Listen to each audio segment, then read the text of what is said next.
नाज़रीन, सिंध समाचार में अवांखे भली कार चऊं था। सिंध समाचार में सब खां पहिरियां ज़िक्र कयूं था खैरपुर नाथन शाह जी रहमत कॉलोनी में रिक्शा जे टक्कर में 7 वरियनि जो अयान अली फौत थी वियो। नींगर जो लाश घर पहुचण ते कोहराम मची वियो। खैरपुर नाथन शाह जी रहमत कॉलोनी में रिक्शा जे टक्कर में 7 वरियनि जो अयान अली फौत थी वियो। नींगर जो लाश घर पहुचण ते कोहराम मची वियो। खैरपुर नाथन शाह मां इन जा तफ़सील वठूं था टाइम न्यूज़ जे रिपोर्टर इरशाद खोसो खां। इरशाद, छा तफ़सील आहिनि? जी खैरपुर नाथन शाह जी रहमतुल्लाह कॉलोनी में बोरी लिंक रोड ते 7 वरनि जो अयान अली जी रोड क्रॉस करे रहियो त तेज़ रफ़्तार साम्हूं ईंदड़ रक्षा जो टक्कर लॻण सबबि शदीद ज़ख़्मी थी पियो, जंहिंखे जेको आहे वारसनि खैरपुर नाथन शाह जे तालका अस्पताल पहुचायो वियो, जिते ज़ख़्मनि जा ताप न सहंदे नींगर फोत थी वियो। मसूम नींगर जो लाश जी घर पहुतो त घर में कोराम मची वियो ऐं वारदनि खे बेहोशी जा दौरा पइजी विया। मां तव्हांखे ॿुधाईंदो हलां त जॾहिं इहो हादसो पेश आयो त रक्षा ड्राइवर गाॾी समेत जेको आहे सो फरार थी चुको। हींअर ताईं वाक़े जो केस दाख़िल न थी सघियो आहे। जी महिरबानी अवांजी इरशाद खोसो। नबीसर रोड वेझो समाजी अॻवान इमरान दर्स खे अगवा करण वारे मामले जो केस 18 ॾींहंनि खां पोइ बेवो टिंगड़ी समेत 3 ॼणनि ख़िलाफ़ दाख़िल कयो वियो आहे। फरियादी केस में मौक़िफ़ इख्तियार कयो आहे त 18 ॾींहं अॻु दोस्त जी शादीअ ते वञी रहियो त गाॾी समेत अगवा कयो वियो। इन जा वधीक तफ़सील वठूं था नबीसर रोड मां टाइम न्यूज़ जे रिपोर्टर भंबू खान चांडियो खां। छा तफ़सील आहे हिन वटि? जी महताब, अव्हांखे ॿुधाईंदो हलां त नबीसर थर जे समाजी अॻवान नौजवान इमरान अली दर्स खे 18 ॾींहं अॻु कार समेत अगवा कंदड़नि ख़िलाफ़ अॼु नबीसर रोड थाणे ते केस दाख़िल कयो वियो आहे, जंहिंमें हिकु जवाबदार मेवो टंगड़ी ऐं 3 नामालूम माण्हुनि खे नामज़द कयो वियो आहे। 17 जनवरी ते दोस्त जी शादी लाइ वेंदड़ इमरान दर्स खां नबीसर थर वाया नवकोट रोड ते नबीसर थाणे जी हद में राणा वाए वेझो 4 मोटरसाइकिल सवारनि रोके अखियूं हथ पेर ॿधी कार समेत खेसि अगवा कयो ऐं मोबाइल फोन समेत रोक रक़म पुर खसे वरिती हुई। जंहिं बाद फ्रोडन खेसि टंडो ममन खान वेझो खथड़ रोड ते छॾे फरार थी विया हुआ। जंहिं बाद उतां खां लंघंदड़ वाटड़ू खेसि ॾिसी संदसि हथ पेर अखियुनि तां पटियूं खोलियूं ऐं हिन पंहिंजे वारसनि सां राब्तो कयो, जिन कंपनी सां राब्तो करे कार में लॻल टेकर जी मदद सां कार जी निशानदेही कई, जेका पिणु हैदराबाद मां हथ आई हुई, जंहिंजो अॼु पिणु केस दाख़िल कयो वियो आहे। जंहिंमें फरियादी जणायो आहे त हिन मेवो टंगड़ी खे सुञातो हो, बाक़ी 3 ॼणनि खे ॾिसी सुञाणंदो। जी महताब। बंबू खान, महिरबानी तफ़सील ॾियण जे लाइ। नाज़रीन, डहरकीअ में रोलू कुतनि जो आज़ाद न घटियो। TMO डहरकी ख़िलाफ़ 2 धार केसिस दाख़िल कया विया आहिनि। साईं ॾिनो मलिक जी UC सेक्रेटरी अब्दुल रहीम ते पिणु केस दाख़िल कयो वियो आहे। डहरकीअ में रोलू कुतनि जो आज़ाद न घटियो आहे। TMO डहरकी ख़िलाफ़ 2 धार केसिस दाख़िल कया विया आहिनि। साईं ॾिनो मलिक जे UC सेक्रेटरी अब्दुल रहीम ते पिणु केस दाख़िल कयो वियो आहे। डहरकी मां वधीक तफ़सील वठूं था टाइम न्यूज़ जे रिपोर्टर आज़म सोहरियाणी खां। आज़म, छा तफ़सील आहिनि? जी महताब, बिल्कुलु डहरकीअ में रोलू कुतनि जो जेको आज़ार आहे उहो न घटियो आहे। अॼु डहरकी थाणे ते TMO मक़सूद जतोई आहे, उन मथां 2 धार केस दाख़िल कया विया आहिनि, जंहिंमें नींगर अली रज़ा ऐं अयान अली खे छिकनि कुतनि चके विधो। जंहिंखां पोइ सरकार जी फरियाद ते 2 धार केस TMO मक़सूद जतोई मथां दाख़िल कया विया आहिनि। ऐं ॿियो शकास इताफ़ी आहे साइनो मलिक जेका UC आहे, उन में बि उन नींगर खे कुते ॾाड़े विधो हो, जंहिंजो केस UC सेक्रेटरी अब्दुल रहीम ख़िलाफ़ बि दाख़िल कयो वियो आहे। डहरकी पुलिस जो चवणु आहे त अञा 2 खां 3 ॿिया नींगर आहिनि जेके मेडिकल लेटर वठी विया आहिनि।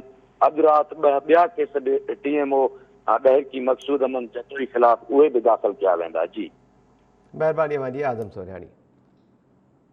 गंबट में कश्मीर सां एकता जे इज़हार तौर रैली कढी वई। रैली में शागिर्दनि ऐं शहरनि वॾे अंग में शिरकत कई। इन हवाले सां तफ़सील ॿुधाए रहियो आहे हफ़ीज़ मंगी। अभी ॾिसी रहिया आहियो त असीं हिन वक़्तु गंबट मुरादा स्कूल में मौजूदु आहियूं, जिते कश्मीर सां यकजहती जे हवाले सां हिकु AC गंबट ऐं जेके मुरादा स्कूल जा उस्ताद शागिर्द ऐं शहरी जेके आहिनि उन्हनि सां गॾु रैली कढी पई वञे। अचो त इन रैली में जेके शरीक माण्हू आहिनि उन्हनि सां ॻाल्हि ॿोल कयूं था त हू छा पिया चवनि। अल्हम्दुलिल्लाह, अॼु मां ॾिसो त असांजी पूरी क़ौम जेका सो मुतहरिक आहे कश्मीरी भाइरनि सां यकजहती जे तौर ते। कश्मीर में जेको इंसानियत जो क़त्लेआम थी रहियो आहे ऐं ज़ुल्म ऐं बर्बरियत थी रही आहे, उन जे करे ही असां अॼु गंबट शहर में तमाम मकतब फ़िक्र के दोस्तन सां गॾिजी उन्हनि कश्मीरी भाइरनि सां जेका यकजहती जो इज़हार जे तौर ते रैली कढी आहे। पैगाम ॾियणु चाहियूं था त कश्मीर पाकिस्तान जो हिसो आहे। इंशाअल्लाह पाकिस्तान सां कंहिंजी आज़ादी वठी पाकिस्तान जो हिसो बणिजी पवंदो। इंशाअल्लाह अॼु जे ॾींहं ते इहो पैगाम ॾींदासीं त कश्मीर में जेको मुस्लमाननि सां ज़ुल्म थी रहियो आहे उनजी असां तमामु सख़्तु लफ़्ज़नि में मज़मत कयूं था ऐं मोदीअ खे बि असां इहो ॿुधाइणु चाहियूं था त कश्मीरनि ते ज़ुल्म करणु बंदि कयो। भारत हिन वक़्त जो फ़िरौन आहे जेको कश्मीरनि सां तमामु घणो ज़ुल्म करे रहियो आहे ऐं हू पंहिंजा जेके इंसानियत जा जेके बि सभई लीका आहिनि उहे लताड़े चुको आहे ऐं असांखे पूरो यकीन आहे त इंशाअल्लाह ही जेका पाकिस्तान अहिड़े क़िस्म जा जेके डे सेलिब्रेट करे थो या अहिड़े क़िस्म जी मुहिम हलाइनि थियूं जेके रैलीज़ आहिनि इंशाअल्लाह ताला ही हिक न कॾहिं रंग ज़रूर लाईंदियूं। याराने यार कहते हैं कि कश्मीर है जन्नत, जन्नत किसी काफ़र को न मिली है न मिलेगी। कश्मीर हिकिड़ो जिते सरसब्ज़ जबलनि ऐं वादियुनि सां हिकिड़ो टिमटार ख़ूबसूरत वादी आहे त उते उन जाइ ते मिठनि आबशारनि जो हिकिड़ो नदियूं ऐं दरिया बि वहनि था। उन जे जाइ ते अॼु खून जी होलीअ जा जेको आहे सो दरिया वहनि था ऐं असां इहो था चाहियूं त जेतिरो थी सघे उन में असां पाकिस्ताननि जी जिंदु जान बि क़ुर्बान आहे पर असांखे कश्मीर आज़ादु खपे छो त कश्मीर पाकिस्तान जो हिसो आहे। रैली में मौजूदु माण्हुनि जो चवणु आहे त कश्मीर पाकिस्तान जो हिसो आहे। भारत कश्मीर ते केतिरो बि ज़ुल्म करे पर उतां जे माण्हुनि खे पाकिस्तान खां धार नथो करे सघे छाकाणि जो कश्मीर जेको आहे हिकु जन्नत जहिड़ी वादी आहे ऐं उन ते पाकिस्तान जो ई हक़ आहे। उहो पाकिस्तान जो हिसो आहे, हमेशह पाकिस्तान जो हिसो ई रहंदो। कैमरामैन अदनान मंगी सां गॾु हफ़ीज़ मंगी, टाइम न्यूज़। घोटके में रेलवेज़ पुलिस जो अनोखो कारनामो साम्हूं आयो आहे। ट्रेन खे नुक़सान पहुचाइण जे इल्ज़ाम में नीगर खे गिरफ़्तार करे मथस केस दाख़िल करे छॾियो। ॻोठ राजो खान कोलाची वासी 13 सालनि जे रिज़वान कोलाची खे गुज़िरियल ॾींहुं गिरफ़्तार करे मथस FIR दाख़िल कई वई।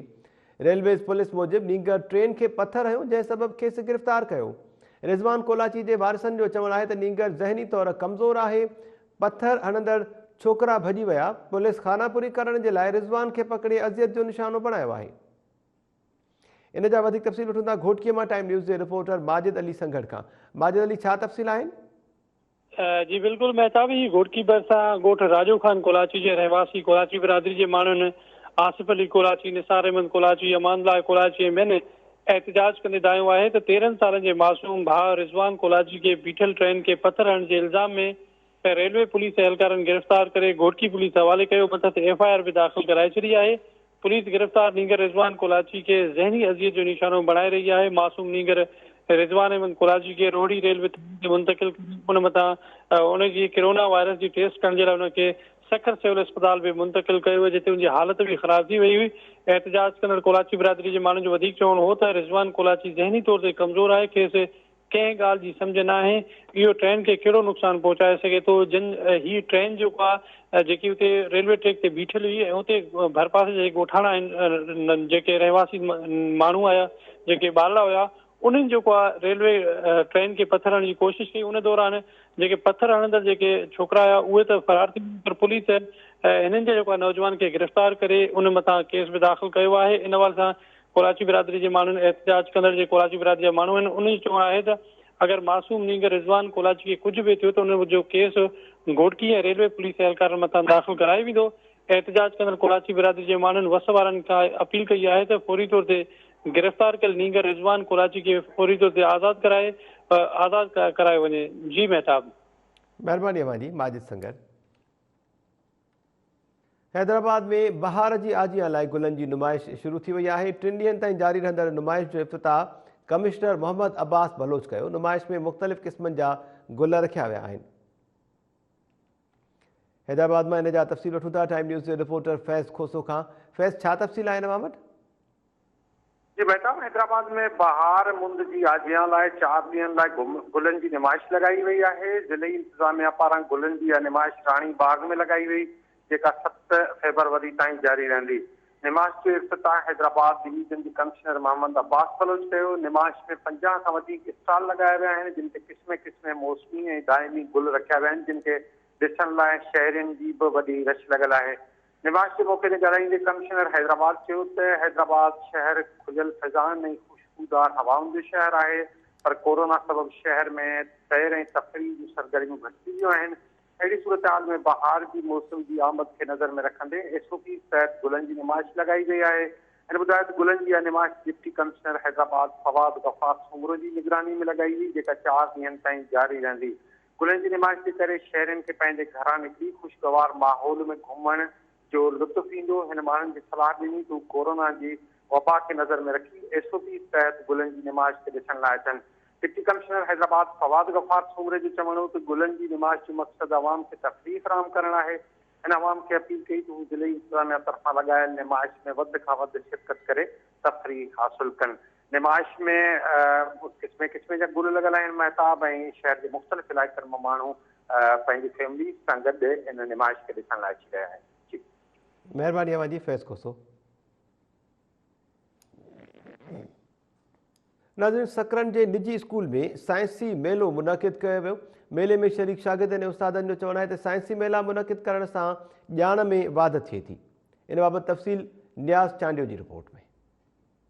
सकरन जेको आहे कैरियर पॉइंट ग्रामर स्कूल हिते साइंसी मेलो लॻायो वियो आहे ऐं हिते स्टॉल लॻाया विया आहिनि। अचो त हिते मौजूदु जेके आहिनि मेला जेके घुमण आया आहिनि ऐं हिते स्टॉल लॻाया। पंहिंजे एतमाद जो भरपूर मुज़ाहिरो कयो, प्लस में पाण सोची पंहिंजी समझ सां पंहिंजी क्रिएटिविटी जेकी ज़ाहिर करे मॉडल्स ठाया। मुझे बहुत खुशी हुई कि सकरन में कोई एक ऐसा स्कूल है जो मतलब बच्चे जिसके पुरुमीद होकर और कहते बिना किसी हिचकिचे के ब्रीफिंग दे रहे हैं। असांजो जेको मक़सदु आहे हिन पोयां उहो सिर्फ़ु एजुकेशन खे हिकिड़ो बहितरीनु निज़ाम ॾियणु आहे। तालीमी निज़ाम असांजो डे बाय डे हिकिड़ो लोअर थींदो थो वञे, उहो सिर्फ़ु असांजे डी एक्टिवेशन जे करे। त असां उन्हनि सभिनी शयुनि खे एक्टिव करणु था चाहियूं। हीउ साइंस एग्ज़िबिशन अॻे साल बि मुनक़द कयो ऐं हिन साल बि कयो आहे। हिन साइंस एग्ज़िबिशन साइंसी मेले जो असांजो मतिलबु इहो हूंदो आहे त ॿार जे अंदरि जेको टैलेंट आहे, ॿार जेका अंदरूनी सलाहियत रखे थो, इन खे ॿाहिरि ज़ाहिर करे। हिन खे मूं हलायो, हाणे मां हिन खे प्रेशर ॾींदुमि, मूं हिन खे प्रेशर ॾिनो। हाणे पास्कल लाइ इहो थो चवे त पाण का बंदि जॻह ते प्रेशर ॾियूं त उहो प्रेशर इन ऑल जेके डायरेक्शन हूंदो उन्हनि में सेम ईंदो। ज्योमेट्रिकल स्ट्रक्चर में अची वञनि था सर्किल, ट्राइंगल, हेक्सागोन, स्क्वायर ऐं फर्स्ट ऑफ ऑल अचे थो सर्किल हिकु राउंड शेप आहे। सर्किल में ज्योमेट्री में नालो ॾिनो वियो आहे क्लोज यानी बंद। सर्किल जा हर पार्ट्स हर एंगल्स मिलियल आहिनि। Means global warming means increasing and temperature. Diffraction मतलब दरख्त से हमें बहुत सारे फ़ायदे होते हैं, जैसे कि दरख्त पर चिड़िया अपना घोंसला बनाती है, हम नीचे से दरख्त काट देते तो चिड़िया एक बेघर हो जाती है। अॼु असां एग्ज़िबिशन में ब्रेन ठाहे जंहिंमें 3 पार्ट आहिनि, सेरिब्रम ऐं ड्यूला ऑब्लिंगेटा ऐं उन्हनि जो कमु आहे जेके सेरिब्रम आहे उहो इनवॉलेंट्री एक्शन्स कमु कंदो आहे। सेरिब्रम जेको असांजी मूवमेंट कराईंदो आहे। DNA have a genetic code and genetic code and the genetic code जेको आहे उहो असांजी DNA में जेका जेनेटिक कोड हूंदो आहे, असांजी हेरिडिटी जेकी आहे उहा ट्रांसफर कंदो आहे असांजी पेरेंट्स खां असांजी ऑफस्प्रिंग में। जस्ट लाइक का मां पंहिंजे बाबा ते वई आहे या मुंहिंजा फेस मुंहिंजे बाबा ते विया, इट मीन असांजी जेनेटिक जेकी हेरिडिटी आहे उहा ट्रांसफर थी असांजे बाबा खां असां में। उहा सभु शइ केरु कंदो आहे, DNA कराईंदो आहे। हीउ तव्हां ॾिसंदव त हिते जेके आहे असांजी हिन में हिन सां मिलंदो हूंदो थायमिन्स, एडनिसिन या थायमिन सां ग्वाइमिन साइटोसिन सां। इट मीन हे प्रोसेस आहे हिन में कंडेंसेशन जो ॿियो नालो आहे क्लाउड फॉर्मेशन ऐं चौथों आहे प्रिसिपिटेशन।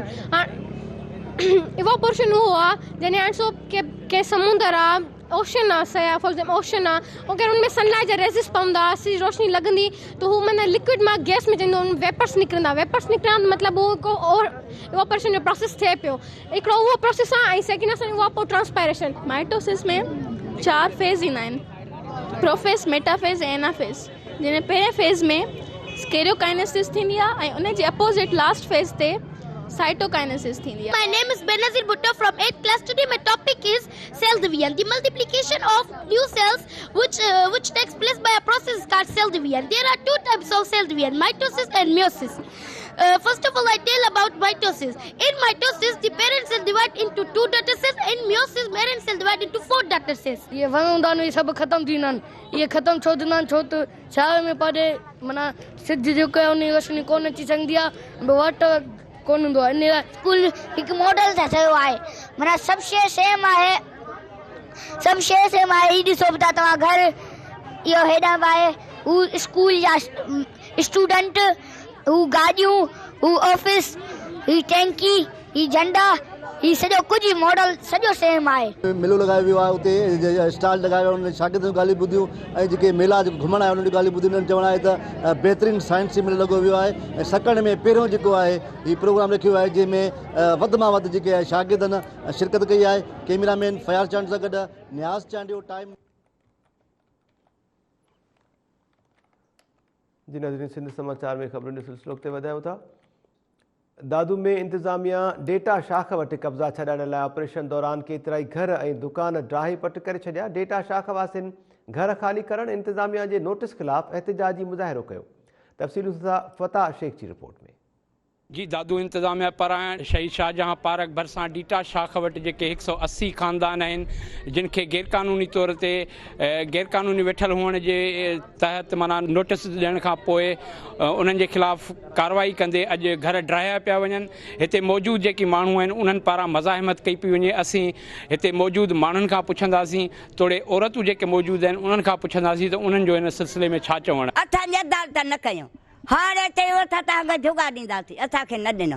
हाणे तब असांजा 4 बचड़ा मरी विया, असां किश्तूं खणी असां पंहिंजी जॻहियूं ठाहिराइनि। हाणे असां नथा उथूं, छो उथूं? असां ग़रीब काॾे वञूं? महांगाई आहे न, हिन महिल असां ग़रीब मिस्किन पंहिंजा बचा वठी किथे वञूं? 3 साल थिया आहिनि, असांजा टे महीना घर ड्रथा पिया हुआ। पार्क था ठाहिनि, पार्क छा इंसाननि जी ज़रूरत न आहे? असां कोन वेंदासीं, बच्चा ॿार रोडनि ते वठी वेंदासीं, असां केॾे कोन ईंदासीं। जेके उन्हनि खे न अथनि असां ग़रीबनि ताईं कोन था पहुची सघनि। खाटी मिशनियूं असां ताईं अचनि थियूं, बाक़ी उन्हनि जा कागज़ असां ताईं नथा अचनि। कोन वेंदासीं, केॾे कोन ईंदासीं, असांखे इहे ई प्लाट खपनि। ज़िंदगी ज़हर आहे। हे ॾिसो, हीअ शाख आहे जंहिंजे करे असांखे जेॾी महिल को बि मटिजे थो त असांखे तबाह कयो हलियो थो वञे। हीअ आहे जिथे माण्हू था रहनि, को सुख कोन्हे। हर साल असांजा ॿार ॿुॾनि मरनि, तब बि असां महांगाई डप खां केॾे शहर कोन था निकिरूं। असांखे जीअण जो हक़ कोन्हे को?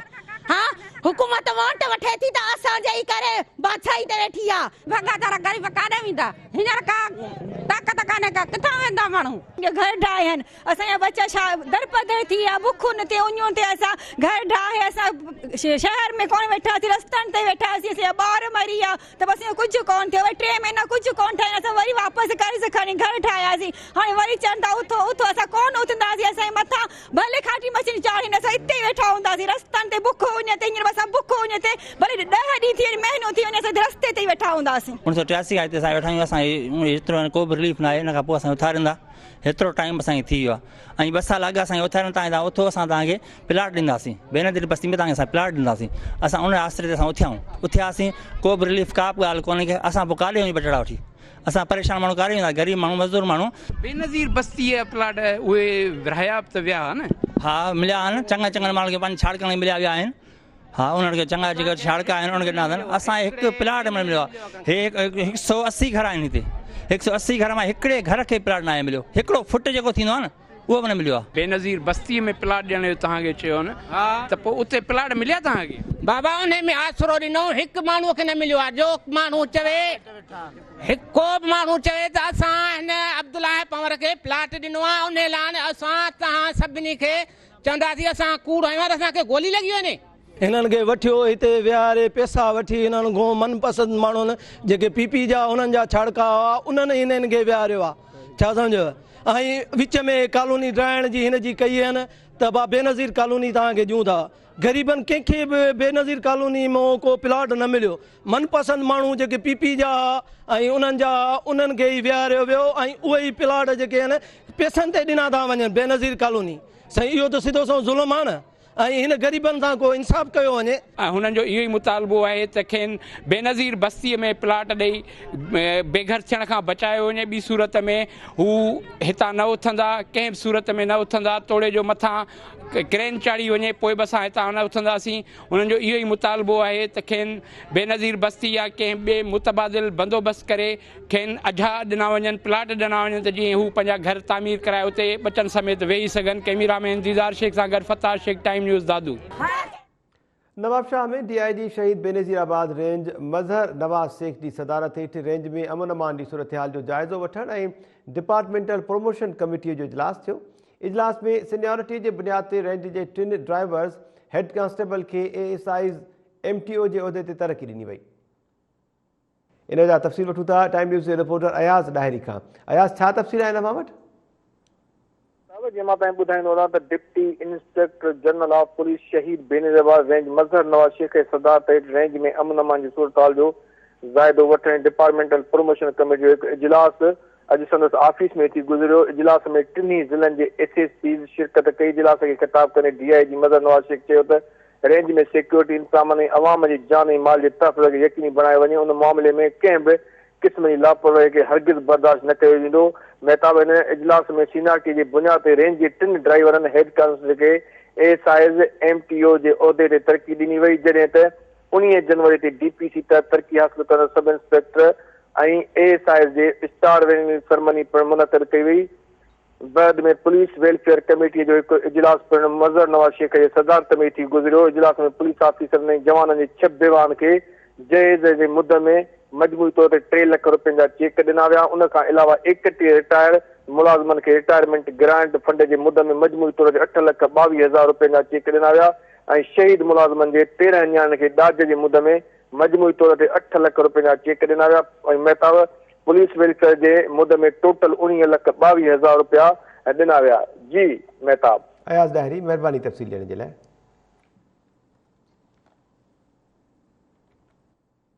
कोट गुलाम मोहम्मद में अदालती हुकूमत इंतज़ामिया तरफ़ां हद दख़लनि ख़िलाफ़ ऑपरेशन कयो वियो। ऑपरेशन दौरान दुकान ऐं छपरा ॾाहे पट कया विया। इंतज़ामिया जो चवणु आहे त अदालती हुकूमत हद दख़लनि ख़िलाफ़ ऑपरेशन कया पिया वञनि। कोट गुलाम मोहम्मद में अदालती हुकूमत इंतज़ामिया तरफ़ां हद दख़लनि ख़िलाफ़ ऑपरेशन कयो वियो। ऑपरेशन दौरान दुकान ऐं छपरा ॾाहे पट कया विया। इंतज़ामिया जो चवणु आहे त अदालती हुकूमत हद दख़लनि ख़िलाफ़ ऑपरेशन कया पिया वञनि। तफ़सील वठूं था टाइम न्यूज़ जे रिपोर्टर अली गुलाम खोसो खां।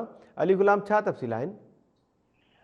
जी हाँ महताब, कोट गुलाम लॻ जुमरा मोरी वटि सामने रोड ते अदालती हुकम ते एंटी इंक्रोचमेंट खाते वारनि छपरा ऐं दुकान ॾाहे पट करे छॾिया, जॾहिं त हद दख़लियूं हटाइण वक़्तु कोट गुलाम जी इंतज़ामिया एडमिनिस्ट्रेटर ऐं असिस्टेंट कमिश्नर सनाउल्ला सुधार साहब, SHO कोट गुलाम शाहजहान लाशारी, TMO अब्दुल गफ़ार जतोई, मुख्तियार खां नज़ीर मेमण ऐं एंटी इंक्रोचमेंट खाते जो SHO मोहब्बत खान सेठियार मौजूदु हुआ। इन्हनि जी मौजूदगी में जेको आहे सो हद दख़लियूं ॾाठी वियूं ऐं दुकाननि जा छपरा ॾाहे पट कया विया। जॾहिं इहो बि ॿुधाईंदो हलां त कोट गुलाम में हद दख़लियूं ॾाइण वक़्तु जेके दुकानदार हुआसीं तमामु घणा वीचारा परेशान हुआ ऐं जेको त हुनजी दुकान जा छपरा ॾाहे इंतज़ामिया पंहिंजी मौजूदगी में पट करे छॾिया। जी अली गुलाम खोसो, महिरबानी तफ़सील ॾियण जे लाइ। जैकबाबाद में अॻूणे ज़िलई नायब नाज़िम मीर असगर खान पंवर ऐं पीपल्स पार्टी जे तालके सदर मीर अली नवाज़ खान पंवर विच में ज़मीन जी मालिकियत हलंदड़ तकरार निबेरण लाइ मेडमिंट काफ़िलो पहुतो। धुरिन काफ़िले खे मान ॾींदे चयो त विची धुर फ़ैसिलो करे त निबेरे लाइ तयारु आहियूं। इन जा वधीक तफ़सील वठूं था जैकबाबाद मां टाइम न्यूज़ जे रिपोर्टर अब्दुल गनी खोसो खां। अब्दुल गनी, छा तफ़सील आहिनि तव्हां वटि? जी बिल्कुल मैडम, तव्हांखे ॿुधाईंदो हलां त जेका जे सरदारी पावर बिरादरी सरदारी घराणे मीर असगर खान पावर ऐं पीपल्स पार्टी अॻुवान मीर अली नवाज़ खान पावर में ज़मीनी तकरार जे हलंदड़ चिकरार जे ख़ात्मे जे लाइ अमन काफ़िलो जेको आहे मोहम्मद अमीन केर ऐं राशिद केर जे अॻुवाणी में ॿिन्ही धुरियुनि वटि पहुतो। अमन काफ़िलो जेको आहे जैकाबाद जे आदमसराय ते मीर असगर खान पावर वटि पहुची करे ठाह जे लाइ अपील कई, जंहिंखां पोइ मीर असगर खान पावर अमन काफ़िले खे मान ॾींदे ठाह लाइ रज़ामंदी ज़ाहिर कई। अमन काफ़िलो जंहिंखां पोइ ॻोठ आसनाबाद पहुची करे PP अॻुवान मीर अली नवाज़ खान खे चिकन ख़तम लाइ पिणु अपील कई, जंहिंखां पोइ मीर अली नवाज़ खान जेका टे विच सगारी धुर वटि जेको आहे फ़ैसिले लाइ रज़ामंदी ज़ाहिर कई आहे। इन हवाले सां अमन काफ़िले जो अॻुवान जेके आहिनि राशिद केर मूजिबि त ॿिन्ही धुरियुनि जेको आहे फ़ैसिले जे लाइ जेका रज़ामंदी ज़ाहिर कई आहे, जंहिंखां पोइ विची धुरका जेके आहे इन मामले जो टाइम वठी करे ॿिन्ही धुरियुनि जो फ़ैसिलो करायो वेंदो, जंहिंखां पोइ जैकाबाद में जेके आहे इहो छिकताड़ ख़तमु कराए अमन कयो वेंदो। जी महिरबानी अवांजी। अब्दुल गनी खोसो वधीक तफ़सील ॾेई रहियो हो। सिजावल चूने जो वेझो ॻोठ रसूल बख्श कतरियो में पुलिस अमलदार जी नाजाइज़ी ख़िलाफ़ एहतजाजी मुज़ाहिरो कयो वियो। पुलिस असांजे घरनि ते चढ़ाई करे घरनि ते कब्ज़ो करे वरितो आहे। असां SSP कंबर खां मुतालबो कयूं था त जल्दीअ में इंक्वायरी रिपोर्ट मोकिले असां सां इंसाफ़ कयो वञे। मुज़ाहिरीन पारां इहो मुतालबो कयो वियो। सिजावल जुणे जो वेझो ॻोठ रसूल बख्श खतरे में पुलिस अमलदार की नाजाइज़ी के ख़िलाफ़ एहतजाजी मुज़ाहिरो कयो वियो। मुज़ाहिरीन जो चवणो त पुलिस असांजे घरनि ते चढ़ाई करे घरनि ते कब्ज़ो करे वरितो आहे। असां SSP कंबर खां मुतालबो कयूं था त जल्दीअ में इंक्वायरी रिपोर्ट मोकिले असां सां इंसाफ़ कयो वञे। उडेरोलाल वेझो UC बाऊखान पठान के रहवासियों पारां बुनियादी सहूलतुनि जी खोट हुअण ख़िलाफ़ एहतजाजी मुज़ाहिरो कयो वियो। संदन चवण आहे त असांजी UC 25,000 खां वधीक आबादी रखे थी, पर जदीद दौर में के भी सहूलतूं मैसर न आहिनि। उडेरोलाल वेझो UC बाऊखान पठान के रहवासियों पारां बुनियादी सहूलतुनि जी खोट हुजण ख़िलाफ़ एहतजाजी मुज़ाहिरो कयो वियो। संदन चवण आहे त असांजी UC 25,000 खां वधीक आबादी रखे थी, पर जदीद दौर में के भी सहूलतूं मैसर न आहिनि। सिंध समाचार में एतिरो ई। वधीक ख़बरुनि ऐं अपडेट्स लाइ ॾिसंदा रहो टाइम न्यूज़।